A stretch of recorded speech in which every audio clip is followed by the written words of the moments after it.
Duplicate এগুলো যদি দেখেন ভয়ঙ্কর অবস্থা। ডুপ্লিকেট চালান দিয়ে বালি পাচার, এবং এই সৌরভ রায়ের এদের সঙ্গে কমপ্লিটলি ভাইপোর নেক্সাস রয়েছে। এবং সৌরভ রায় যেভাবে এখন বর্ষাকালে পুরো পশ্চিম মেদিনীপুর থেকে জঙ্গলমহলে, ঝাড়গ্রাম থেকে বিস্তীর্ণ এলাকায় বাঁধগুলো পর্যন্ত কেটে বেচে দিচ্ছে।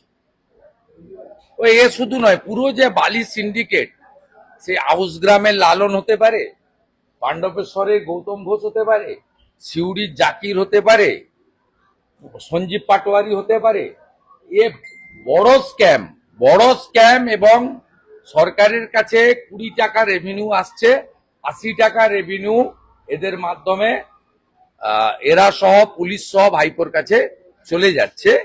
এবং পশ্চিম মেদিনীপুর, ঝাড়গ্রামের এসপিরা এই সৌরভের নেক্সাসের সঙ্গে ডাইরেক্টলি ইনভলভ। এই তদন্ত আরো গতি পাওয়া উচিত। প্রচুর তথ্য জনগণের কাছে আছে, প্রচুর ডুপ্লিকেট চালান আছে, পুলিশ অফিসারদেরকে দামি দামি গাড়ি ভেট দিয়েছে, তার ছবি আছে। এদের বিরুদ্ধে আরো কঠিন ব্যবস্থা তদন্তকারী সংস্থা নেবে, প্রয়োজনীয় তথ্য জনগণ পাঠাবে, এটা আমি আশা করি।